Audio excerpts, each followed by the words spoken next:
12 বছৰ পূৰ্বে জুবিন দাই বিশেষ শিলচটাত উঠা ফটোখনৰ আঁৰৰ ৰহস্য কি?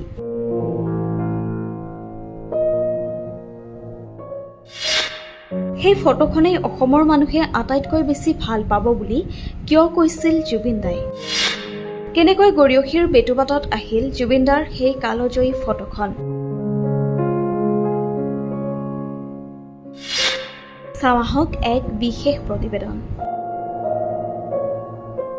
সোণালী সোণাপুৰত শুই আছে অসমৰ সোণ, কিন্তু সেই সোণাপুৰতে 12 বছৰ পূৰ্বেও জিৰণি লৈছিল জুবিন দাই। আজি আমি আপোনাক কম সেই মায়াবী ঠাইটুকুৰাত আবদ্ধ হোৱা জুবিন দাৰ ফটোখনৰ আঁৰৰ কাহিনী।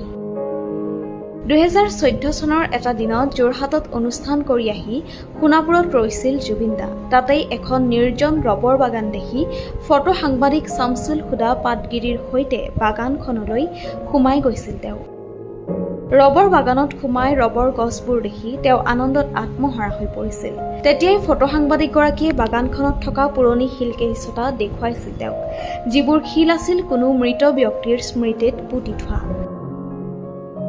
সিদিনা সেই শিলকেইছটা তন্ন তন্নকৈ চাই তাতেই আউজি বহিছিল জুবিন দা। পৃথিৱীৰ সমস্ত কোলাহল পাহৰি শিলচটাত আউজি থাকোঁতে জুবিন দাৰ ফটোখন আবদ্ধ হৈছিল ফটো সাংবাদিকগৰাকীৰ কেমেৰাত। সেই ফটোখন দেখি জুবিন দাই কৈছিল, এইখন ফটোতহে প্ৰকৃত জুবিন গাৰ্গক বিচাৰি পাব সকলোৱে। এদিন ৰীতা চৌধুৰী বাইদেৱে গৰিয়সীৰ বেটুপাতৰ বাবে শামছুল হুদা পাটগিৰিক বিচাৰিছিল জুবিন দাৰ কেইখনমান বিশেষ ফটো, আৰু তেতিয়া এই ফটোখনে ৰীতা চৌধুৰী বাইদেউৰ হাতত পৰিছিল আৰু গৰিয়সীৰ বেটুপাতত তেওঁ প্ৰকাশ কৰিছিল জুবিন দাৰ এই বিশেষ কালজয়ী ফটোখন, যিখন ফটো এতিয়া সকলোৰে বাবে প্ৰিয়, ৰহস্য আৰু কৌতূহল। এনেকৈয়ে জুবিন দাই সিদিনা নিশ্চিন্ত মনে জিৰণি লোৱা ঠাইখন তেওঁৰ চিৰ জিৰণি লোৱাৰ স্থান হৈ পৰিল। সঁচাই এয়া যেন এক মায়াবী অথবা অলৌকিক সংযোগ।